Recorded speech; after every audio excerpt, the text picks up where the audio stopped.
Hai hai hai, akhirnya podcast teman-teman, anak-anak semua, ya keluarga besar SMP Negeri 24, siapapun semua warga pendidikan baik di Jawa Tengah, di Indonesia, di Semarang, khususnya di lingkungan SMP Negeri 24, akhirnya kembali SMP Negeri 24 mengadakan podcast dan pagi hari ini luar biasa.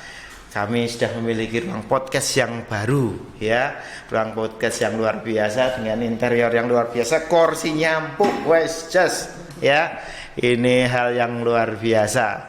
Dan kali ini di pagi yang indah ini, ya, saat ini kita akan kedatangan tamu yang luar biasa karena hal ini terjadi ya pas karena ada beliau di sini di ruang podcast ini, ya. Tak lain dan tak bukan, tamu kita pagi hari ini adalah Ibu Lilis Trisaktini. Ya. Oke, selamat pagi Ibu. Selamat pagi Pak. Ya, terima kasih atas kehadirannya. Terima kasih juga atas ruang podcastnya, ya, sehingga kita bisa podcast pagi hari ini. Nah, Ibu Lilis Trisaktini, kalau saya mengartikan nama Bu, saya itu tanya-tanya sama AI Bu. Ibu Lilis Trisaktini itu artinya apa ya? Wanita yang memiliki kekuatan dan keindahan dengan kesempurnaan dan keseimbangan dalam hidupnya. Wah, luar biasa. Iya, ya. Nggih, ya, teman-teman, saudara-saudara semuanya, adik-adik, ini Ibu Lilis ini adalah Kepala Sekolah SMP Negeri 24 Semarang dan sebentar lagi tinggal berapa hari lagi purna Ibu ya? 2 hari lagi purna. Wah, luar biasa ya, beliau ini baru sebentar ya di SMP 24. Berapa lama Bu ya? 1 tahun kurang beberapa hari. 1 tahun kurang beberapa hari dan wah ini bisa dapat ruangan seperti ini. Coba kalau sampai 4 tahun mungkin bisa luar biasa. Iya, Bu Lilis ya, Bu Lilis ini kan ya walaupun sebentar sini ternyata bisa memberikan dampak yang luar biasa ya. Mungkin ini pengaruh dari masa lalu Ibu ya. Ibu kan dari istilahnya di desa ya. Iya. Aslinya desa Bu ya? Iya, di desa. Di mana Bu ya? Di Desa Krepet, Kecamatan Masaran. Masaran ya, Masaran ya, itu Solo Sragen. arah sana ya. Iya, Ya. masih jauh masuk. Sebelum Sragen ya? Sebelum Sragen Saya pernah ke daerah sana ya. Wah, ya lumayan itu. Dulu saya naik motor Bu. Oh. Sampai Masaran ya, sampai Masaran naik motor. Nah, di Masaran itu SD-nya di sana Bu? SD-nya di sana, di desa. SMP? Di Krepet 1. SMP-nya juga di Masaran. Masaran. SMA-nya di Sragen. di Sragen. Ya. Kemudian kok bisa pindah sampai ke Semarang ini Bu? Saya panjang Mas ceritanya. Iya, Pak gimana? Kris, ini saya dulu tuh ambil D2-nya itu di IKIP Jogja. IKIP Jogja. Jurusan seni, Mas. Seni. Dengan Lalu seni. lulus saya menikah. Iya. Menikah diboyong sama suami ke Pekanbaru. Oh, setelah itu suami ambil S2 langsung pindah Semarang, kami diboyong ke Sragen. Sragen lagi, balik lagi. Ya, Oh. langsung diboyong lagi ke Semarang. Oh, berarti dari Semarang sudah berapa lama Bu? Sudah sejak tahun 293. Sejak tahun 93. Iya, sudah cukup lama ya. Iya, lama. Iya, luar biasa perjalanan hidupnya. Berarti kalau bisa sampai kisahnya Ibu kok bisa tiba-tiba, kok bukan tiba-tiba ya, ini pasti kisah yang cukup panjang ya. Iya. Cukup panjang. Ketemu suami di Jogja ya. Suami itu dijodohkan itu Pak saya. Oh, dijodohkan. Iya. Oh, bukan ketemu sendiri.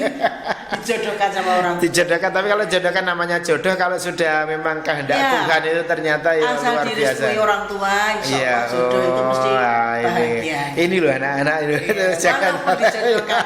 Karena Bu Lilis tidak pernah pacaran. Oh, tidak pernah pacaran ya, dijodohkan ya. Dijodohkan sama orang tua, kemudian dibawa. Suami juga asli Sragen juga? Suami asli Sragen. Oh, tapi sama-sama. Beda kecamatan. Beda kecamatan, Tonggo Kecamatan Ibu. Oh. Iya, luar biasa. Kalau Ibu keluarga sekarang sudah punya berapa? Saya itu punya anak 3 Pak Kris. Anak 3 ini lahir semua di Pekanbaru. Lahirnya di Pekanbaru. Karena sebelum suami saya itu jadi pegawai negeri, sudah 6 tahun di Astra Internasional. Di Astra Internasional. Ya, punyanya Pak William dulu. Iya. Di pabrik kelapa sawit itu. Oh, di Astra di kelapa sawit ya. Astra itu. baru pegawai negeri, lahir di Pekanbaru. Oh. Kemudian anak saya 3 itu laki perempuan laki.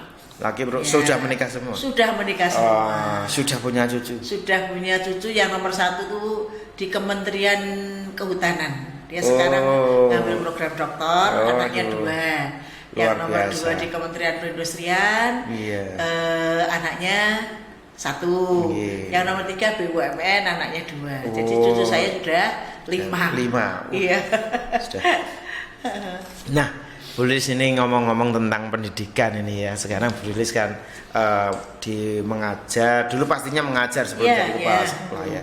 Nah, kalau Bu Lilis pertama kali mengajar itu di mana, Bu? Saya itu pertama kali mengajar di SMP 16 Pekanbaru. Oh, di Pekanbaru sudah mengajar. Saya diangkat pegawai negeri juga di Pekanbaru. Lalu pindah di SMP 2 Tanon Sragen. Desa. Waduh. SMP desa, kemudian pindah di SMP 21 tahun. Dari Sragen ke 21. Iya, 21. Kemudian alhamdulillah diangkat kepala sekolah tahun 2019 di SMP 26. Dipindah tahun 2024 di SMP 24. Oh iya, luar biasa ya. Kira-kira berapa ya? Sudah berganti kalau nggak salah 6 sekolahan. 6 sekolah ya? 6 sekolah dengan swasta. 6 sekolah dengan swasta ya? Pernah di swasta juga. Pernah di swasta juga? Ya. Jadi pernah ngerasa ke... Di SMP Santa Maria, Mas. Oh, Santa Maria, di daerah mana? Di Yayasan Katolik, walaupun saya orang Islam, tapi saya... Ngajar apa itu, Bu? Dulu. Waktu itu ngajar seni. Seni musik ya. Oh, bisa main musik. Makanya Bu Lilis itu kalau kita sini biasa, beliaunya pintar nyanyi, ternyata memang hobinya nyanyi. Sangat hobi menyanyi. Nah iya. Jadi gini Bu, dari perjalanan mengajar ini total berapa? 30 tahun ada, Bu ya? 36 tahun. 36 diangkat tahun. pegawai negeri dari guru itu tahun 89. Nah, ini sekarang kita berbicara tentang mengabdi sebagai guru maupun tenaga pendidikan ini ya.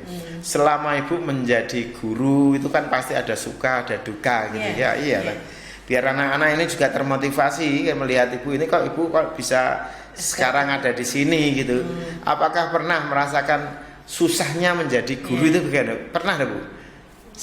Sedikit saja. Tapi saya lebih banyak merasakan suka. Karena memang cita-cita dari awal saya menjadi guru, sehingga sangat menikmati menjadi guru. Iya. Walaupun ada sedikit kendala, tapi alhamdulillah bisa. Oh gitu. Kalau boleh cerita tentang yang sedikit itu, apakah bisa diceritakan atau gimana? Boleh. Iya. Itu terjadi di awal-awal saya jadi guru di gitu, SMP awal-awal 16 Pekanbaru. 16. SMP 16 Pekanbaru itu dekat dengan pasar. Dekat pasar. Pasar Kodim namanya. Itu pusatnya anak-anak beling. Otomatis di SMP 16 itu anaknya beling-beling semua. Sementara saya guru baru masih muda, saya selalu disepelek. Sehingga saya menangis waktu itu. Saya sempat mengajukan pengunduran diri untuk tidak menjadi guru, kayak gak mampu saya. Kemungkinan saya gak mampu jadi guru. Disetujui suami saya sampaikan ke kepala sekolah menolak. Suruh mencoba dulu, akhirnya saya disuruh mengajar di kelas-kelas yang aman ya. Aman dari beling. Itu pengalaman yang luar biasa. Tapi ternyata setelah kesini-sini nikmat sekali jadi. Iya, ternyata memang mengawali anak anak yang beling, anak yang nakal itu ya wajaran ya istilahnya, karena dalam satu komunitas sekolah yang besar ya, murid hampir 700 mungkin. Dan masanya itu jangan dipojokkan untuk dia gagal, belum tentu. Ya jadi ya masanya saja. Waktu ketika guru aja hampir putus asa ya kan. Orang tuanya sudah menyerah, gurunya putus asa, terus siapa yang dijalankan nanti? Iya betul Pak. Iya. Jadi itu pas. Nah, kalau masa-masa yang menurut Ibu itu yang paling menyenangkan itu apa kalau di dalam sekolah itu? Masa yang paling menyenangkan itu bila saya bisa mengantarkan, karena saya dulu ada satu cerita di SMP 21 saya sampaikan, ada satu anak yang betul-betul down, meninggal orang tuanya sendirian, lalu dia putus asa nggak mau sekolah. Di saat itu saya telaten sekali, saya datangi terus, saya ini akhirnya dia berhasil, dia jadi berprestasi, bisa masuk Undip. Sekarang dia menjadi anak yang hebat. Ini sesuatu yang saya nih, karena saya mampu membawa si anak ini menemukan kembali jati dirinya. Bukan masalah uang ya Bu ya? Oh, bukan masalah uang. Bukan masalah uang ya? Bukan masalah uang. Bahkan itu semua sudah, guru mungkin menyerah menghadapi ini, tapi saya bisa. Terus yang paling senang sekali Pak, saya suasana di SMP 24. Oh, suasana sudah. Di antara sekolah. Bukan hanya karena saya yang dari 24 ada ya. Dari sekolah, beberapa sekolah pengalaman saya paling nyaman dengan murid-murid di SMP 24. Oh gitu ya. Memang ada sih yang boleh. Yang kurang disiplin, tapi hanya sekian persennya. Iya. Saya lihat anak-anak ini, bahkan pengalaman kemarin anak sudah pulang naik angkot, di stop gurunya balik semua. Tidak ada satu pun yang. Nah, ini pengalaman yang saya nggak karena saya sedang di SMP 24, tapi saya gitu ya. betul. Oh iya. Sehingga mungkin perasaan tenang saya ini bisa terlihat dari berat badan saya. Saya dibuatin naiknya luar biasa ini. Ini nggak usah ditanya, nggak usah diapa, sudah terlihat bahwa saya nyaman di sini. Iya. Jadi memang ini ya. Jadi kalau sebagai tenaga pendidik ini ya memang kadang kita itu bisa marah tetapi marahnya kita itu bukan karena kita benci, tetapi karena memang harus memperbaiki. Iya, betul. Kalau anak ini tidak dimarahi ya nanti akan jadi apa? Iya, jadi apa? Iya, betul. Saya pernah ketemu juga ada anak yang senang dimarahi, Bu. Iya, ada anak yang senang dimarahi. Kalau dimarahi kok dia senang, karena mereka ternyata memang dia butuh perhatian. Jadi saya akhirnya ketika negur dia bukan saya marahi lagi, bukan didiot lagi. Saya bilang, kalau kamu masih kayak gitu tak nengke loh. Gitu. Iya, malah dia takut. Aku takut didengke. Ternyata beda. Masing-masing anak punya. Nah, gini ya. Nah, sekarang kalau melihat di SMP 24 ya menurut Ibu ini luar biasa. Kalau ini siswanya, kalau dari guru-gurunya bagaimana Bu? Guru-gurunya sama tendiknya mungkin? Guru-gurunya ini kompak. Oh, kompak ya. Solid. Cuman begini. Saya amati untuk guru-guru SMP 24 ini banyak sekali cenderung lebih ke zona nyaman. Punya potensi yang luar biasa tapi senang di zona yang nyaman. Orangnya nerimo yang bantu. Saya kalau panjenengan bisa memotivasi teman-teman untuk bisa lebih bergerak lagi. 24 ini luar biasa.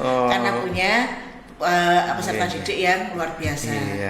Artinya guru-gurunya juga potensinya luar biasa, Pak. Masih muda-muda juga. Ini kalau agak mau keluar dari zona nyaman sedikit aja, udah memang jadi sekolah rujukan favorit yang luar biasa di 24. Iya, di 24 ini memang luar biasanya itu orang tua yang tuanya juga kooperatif, gurunya juga istilahnya masyarakatnya nyaman damai. Ini kan padahal yang luar biasa.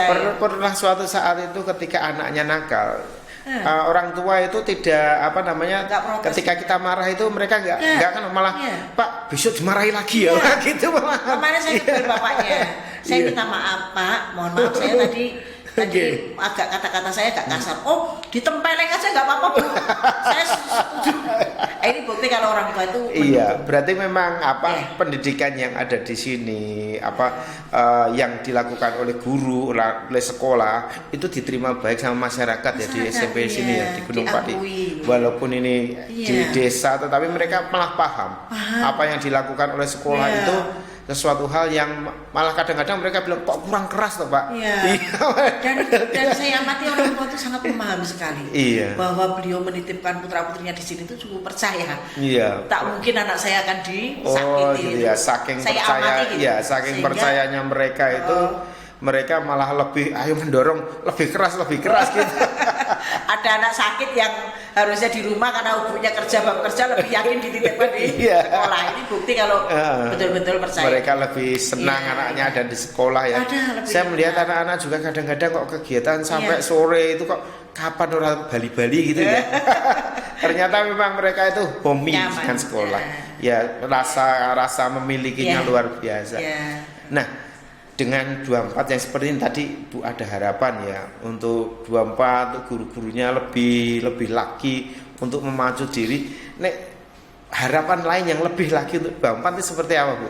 Harapan saya untuk 24 yang kedepannya lagi semoga sekolah ini menjadi sekolah Adiwiyata, Pak. Oh, sekolah Adiwiyata. Tingkat provinsi, kalau perlu tingkat nasional.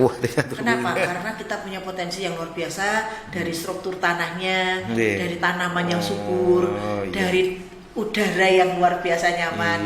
Ini sangat cocok sekali kalau dibuat sekolah Adiwiyata. Walaupun tanpa AC ya tetap tanpa nyaman. AC, udara sejuk nyaman gitu ya Pak Kris ya. Iya. Ya tanpa AC semua ya. Beberapa hanya di sini ruangan ber AC itu bisa dihitung dengan jari. Iya. Lainnya di mana-mana pakai AC. Gurunya juga nggak protes. Iya, gurunya nggak. Saya sendiri menikmati ruangan tanpa AC, Bu. Oh. Iya, karena merasa bisa lebih sehat. Sehat ya. Ya. Betul. Apalagi sini konturnya itu jalannya kan naik turun. Jadi kalau semakin jauh itu sekarang saya berpikir tidak apa-apa lah kita tugas di kelas yang jauh, anggap aja jalan kaki. Ya. Kalau kakinya masih sehat. Ya. Iya. Lah ini Ibu ini kan sebentar lagi ya sudah 2 hari lagi mungkin ya. Ini ya jadi ini podcast pertama ya buat Ibu dan podcast pertama generasi pertama ya, podcast pertama di generasi kedua istilahnya dengan ruangan yang baru bersama dengan Ibu Kepala Sekolah ya. Ini suatu hal yang luar biasa. Nah, 2 hari lagi Ibu kan pensiun ini ya, purna sebagai pengajar secara kedinasan ya kan. Nah, rencana apa nih Bu kalau nanti setelah pensiun itu apa yang akan setelah purna itu apa yang Ibu kerjakan mungkin kalau sudah biasa dengan ritme kerja yang dari pagi sampai sore, pagi sampai sore gitu. Sudah ada rencana belum? Bener Pak Kris ya. 36 tahun tuh nggak sedikit ya. Saya bergelut dengan murid itu tadi perpisahan di lapangan tuh sungguh saya betul-betul bukan karena saya Pak, tapi saya betul-betul sedih. Di saat saya sudah ini ternyata saya harus lepas juga anak-anak. Ya itu kisah sedihnya ya. Tapi terima kasih anak-anak kelas SMP 24 Semarang sangat mengapresiasi ya. Nanti saya setahun di sini ternyata mereka sayang sama saya, insya Allah walaupun hanya sebentar tapi ternyata bisa luar biasa Jadi terus kalau rencana ke depan itu ya saya fokus untuk mengabdi pada suami ya Mas ya. Saya selama ini jujur nggak pernah melayani suami dengan sempurna, bahkan bikin kopi saja pembantu, kemudian makan kadang-kadang saya Pak berangkat. Saking sibuknya. Karena memang saya bisa fokus dengan ini, kemudian juga fokus untuk bermasyarakat, mengikuti kajian-kajian, memperbaiki diri. Kalau untuk usaha udah cukuplah dengan pensiun. Makan sederhana. Iya, memang kalau ketika kita sibuk di dalam ranah pendidikan, apalagi di Kota Semarang itu kayaknya waktu itu memang begitu cepat ya. Bangun pagi, mungkin habis sholat subuh, persiapan berangkat pagi, tahu-tahu sudah jam 7 kurang seperempat sudah harus sekolah atau setengah 7 sudah sampai sekolah. Habis itu kegiatan sore. Suaminya suruh ngapain? Seorang istri saya nggak bisa sempurna, nggak bisa bahkan makan aja kadang sendiri, ambil sendiri ya ini. Alhamdulillah mudah-mudahan nanti bisa lebih fokus. Lah ini kalau sekarang kita kan berbicara tentang pendidikan ya, walaupun ini saat-saat terakhir mungkin Bu Lilis bisa memberikan kepada kami yang lebih muda, pada juga anak-anak generasi penerus ya, mungkin prinsip-prinsip hidup Bu Lilis yang bisa nanti menjadi sesuatu hal yang ini mungkin yang baik ya kita bisa ambil ya, sampai Bu Lilis bisa seperti itu. Mungkin ada enggak yang seperti itu? Ada. Saya itu dari dulu saya dengan orang yang tidak baik dengan saya, kurang baik dengan saya tetap baik. Dengan orang yang sangat baik dengan saya mungkin lebih baik. Dengan yang agak jahat dengan saya pun saya masih tolerir. Tapi udah jahat sekali, saya mungkin lebih jahat. Dan saya selalu berprinsip dimanapun berada, saya ingin orang yang ada di lingkungan saya nyaman. Saya nggak mau menyakiti, saya nggak mau di lingkungan sekitar saya itu jadi tertekan dengan saya. Itu saja. Intinya ketika hidup di dalam sebuah komunitas yang baru ya seperti ini ya, Bu dalam 1 tahun masuk dalam komunitas yang baru, biasanya itu kan kepala sekolah itu mengambil waktu setengah sampai 1 tahun untuk percobaan istilahnya, kalau mengenal dulu dong. Lah ini 1 tahun langsung suruh action ya kan, dan ternyata ada beberapa dan itu bisa mengena hati baik pada anak-anak maupun kepada apa namanya guru dan lain-lain. Jadi nggak ada perubahan ya, walaupun entah besar atau sedikit itu relatif dan dari yang melihat. Asli saya sayang dengan Bapak Ibu guru tuh, saya sayang dengan anak-anak tuh saya betul-betul sayang. Iya, jadi memang. Nah, sekarang yang terakhir ini kalau melihat SMP 24 ini ya, secara bukan hanya untuk guru tetapi secara keseluruhan ya. Tadi Ibu pengen sekolah ini menjadi sekolah adiwiyata. Saran apa mungkin yang bisa Ibu lihat ya, bukan hanya masalah adiwiyata, mungkin untuk hal-hal yang mungkin karena Ibu sudah sekian lama mengabdi dalam hal pendidikan, mungkin ada hal-hal yang bisa, oh ini sebetulnya kalau bisa lebih ke sini mungkin SMP 24 lebih bagus. Mungkin ada saran-saran terakhir dari Ibu untuk kami semua yang ada di sini. Ya, untuk SMP 24 sebetulnya dari SDM-nya, kemudian guru-gurunya, potensial, terutama kenapa saya termotivasi untuk membuat podcast ini. Oh gitu. Satu, karena saya mengamati itu banyak guru-guru yang koreografer namanya ya, kualifikasinya kreator ya, konten kreator, ahli buat konten, ahli buat video, sering dapat hadiah. Kemarin saya terakhir mengambil hadiah di Dinas Pendidikan sampai ada yang komentar, wah 24 raono sing iso nandingi. Benar, ini kata-kata yang menyampaikan dari temennya Pak Andi sendiri. Wah 24 lah. Ini sumber daya manusia yang betul-betul harus dimanfaatkan. Iya, walaupun sekolahnya itu pinggiran ya, Bu. Iya. Untuk mengpush ya, mendorong supaya SMP 24 itu menjadi lebih terkenal. Yang kedua, kita punya murid-murid itu tadi, murid-murid yang ini adegan murid-murid itu kita bawa untuk bisa berkontribusi tanaman untuk apa? Wah, luar biasa bisa, Pak. Gitu, bisa. Kemudian menambah untuk menuju adiwiyata memang harus tidak gampang, melibatkan orang tua, dan saya amati orang tua ini potensinya besar, sangat oke. 24 ini sangat kooperatif, disuruh apa saja manut, yang penting sekolah anakku apik. Gitu ya. Ini jadi, dari apa? Dari pagelaran, pagelaran saja, dari wasana warsa itu, Bu monggo, yang penting acaranya bagus. Nah ini kan untuk membawa sekolah ini menjadi lebih bagus, saya yakin mereka akan. Jadi saya juga merasa bahwa warga sekolah sini sudah berpikir ya, orang tua itu satu, ketika seperti pagelaran kemarin, mereka itu asalkan anak saya bisa tampil di panggung, itu biaya berapapun saya lakoni, ya kan? Karena saya tuh merinding kemarin bagi mereka itu ini model. Ya, kadang-kadang kamu bayar 50 juta untuk nampil ke anak ke situ aja belum tentu anaknya mau. Iya, tapi di sini semuanya bisa mau. Iya, dan mereka dengan senang hati ya luar biasa, Pak. Kemarin saya melihat terakhir itu luar biasa. Saya juga melihat bajunya hebat. Melihatnya dari sampai terakhir. Orang tua melihat sampai terakhir, kemudian diwawancarai, dia senang karena anaknya bisa tampil. Iya, anaknya yang pendiam modal dia untuk bisa percaya diri. Iya, bahkan anak-anaknya itu dimotivasi. Kamu harus menciptakan sejarah. Buat nanti kalau kamu pun jadi orang tua, itu loh rekamannya ada gitu.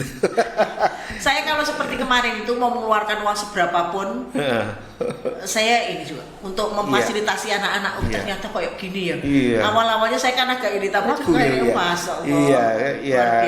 biasa. Memang inilah istimewanya di sini itu ya. Jadi banyak Pak, banyak potensi-potensi. Saya ada galeri seni, ada ruang meeting, ada. Ini sebetulnya bisa semua dibiayai, bisa didanai. Tapi karena waktu saya terbatas ya saya.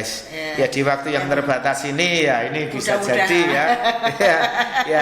Makanya kalau ini lebih panjang ya siapa pasti lebih luar biasa. Ya mudah-mudahan lebih bagus lagi nanti. Terima kasih Bu Lilis atas waktunya, atas bincang-bincangnya ini sebagai pesan terakhir ini yang terakhir tidak apa-apa lah, terakhir tidak apa. Ya, buat kami para guru gitu ya, pesan terakhir buat kami para guru supaya bagaimana supaya apa namanya kami dengan Ibu ya bisa lebih baik lagi gitu. Menurut Bu, bagaimana Bu? Yang terakhir ini pertanyaan ya, terakhir. Terakhir untuk Bapak Ibu guru SMP 24 Semarang, saya amati Bapak Ibu punya potensi yang luar biasa. Contohnya banyak hasil karya-karya yang diciptakan, membuat buku dan sebagainya. Nah, ini sangat dimanfaatkan. Artinya begini, panjenengan sebagai tenaga pendidik tidak hanya memikirkan siswa, tapi pikirkan nasib sendiri, pikirkan karir sendiri, pikirkan nasib pangkat kita sendiri, supaya kita juga mendapatkan haknya yang setelah kita memberikan kewajiban-kewajiban pada anak didiknya. Itu saja dengan cara tentunya keluar dari zona nyaman. Gitu ya. Dan sebagainya masih muda dan gitu saja Pak Kris. Saya doanya satu, khusus semoga dari SMP 24 Semarang nanti banyak bermunculan kepala sekolah yang hebat. Menjadi pemimpin yang hebat, karena satu kuncinya di sekolah manapun itu leader sangat menentukan. Ya, leadership ya, kepemimpinan ya. Kepemimpinan itu sangat menentukan. Ya. Setidaknya. Begitu saja. Ya. Terima kasih Bu Lilis atas kesempatan pagi hari ini. Kita bisa berbincang-bincang ya, sehingga kita tarik kesimpulan hal-hal yang sudah pengalaman atau hal-hal yang sudah terjadi kepada Bu Lilis, yang baik-baik yang sudah disampaikan. Kalau yang buruk ya jangan. Ya, tapi ini tadi yang disampaikan semuanya rata-rata yang baik-baik ya.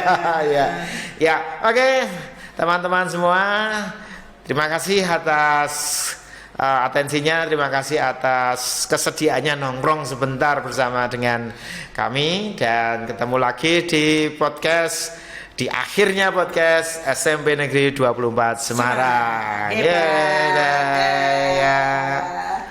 Oke. Hebat. Ya.